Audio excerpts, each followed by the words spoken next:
ऐसा है कि हमें कुछ क्रेडिबल इनपुट्स थे कि ऐसे एक गाड़ी आ रही है जिसमें 97 नग्स हैं, मिक्स्ड है, देवदार भी है, केल भी है।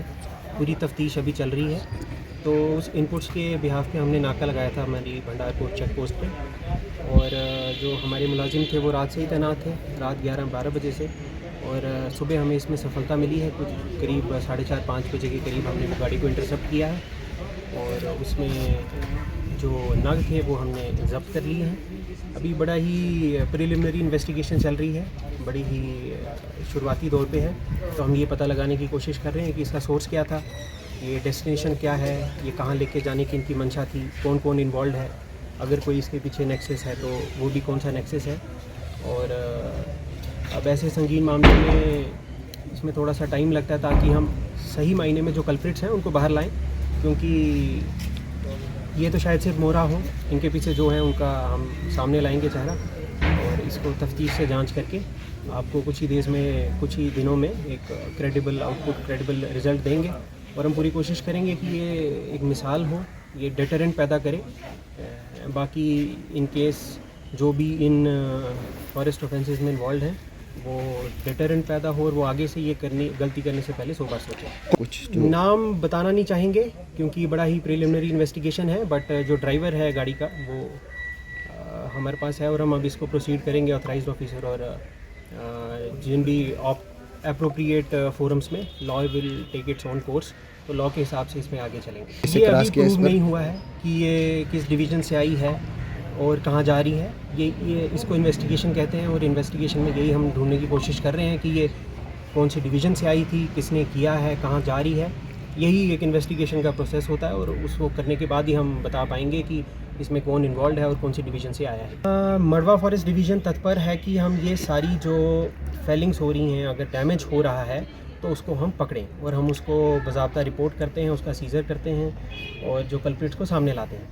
अब अगर ये हमसे कुछ इसमें रह गया है तो हम इसमें और भी ज़ोर लगा रहे हैं, और भी जो कल्प्रिट्स हैं वो सामने लाए जाएंगे। कैमरा ट्रैप की बात करें तो बड़ा ही अच्छी टेक्नोलॉजी है, बट इसकी टेरिटोरियल डिवीज़न में कितना फ़ायदेमंद है वो उस पर बड़ी अभी शुरुआती दौर में चर्चा चल रही हैं। अगर उसकी इफेक्टिवनेस प्रूव होती है तो हम वो भी लगाएंगे, और धीरे धीरे इसमें और काम करेंगे।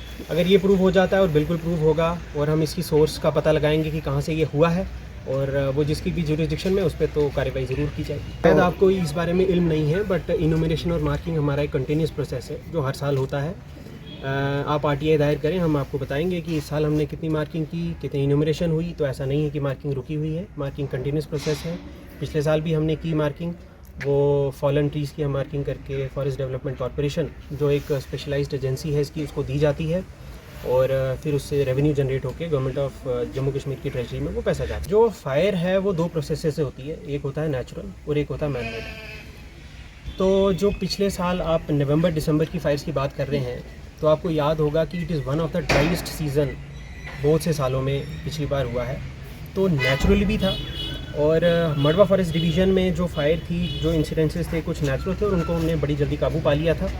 फॉरेस्ट फायर की आड़ में ऐसा कुछ ना हो, उसके लिए हमने प्रोएक्टिव स्टेप्स लिए हैं, और हम इंश्योर करेंगे कि ऐसा ना हो। देखिए, जम्मू फॉरेस्ट नोटिस और कश्मीर फॉरेस्ट नोटिस के तहत हम कंसेशंस देते हैं, बट वो कंसेशन की ये लिमिटेशन है कि उस इंसान को जिसने वो अप्लाई किया है वो उसी कंपार्टमेंट का निवासी है, उसी कंपार्टमेंट के वो नियर बाई रहता हो।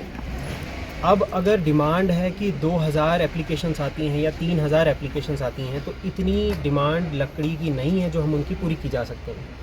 मिसाल के तौर पे 200 या 300 दे पाएंगे मैक्सिमम, और हमें ये भी उसमें इंश्योर करना होता है कि उसकी गार में कोई डैमेज ना हो, तो हम इंश्योर करते हैं कि फॉलन हम दें। फॉलन इतनी मात्रा में होता नहीं है कि सारों की ज़रूरतों को पूरा किया जाए, तो ये डिमांड और सप्लाई का मुद्दा है।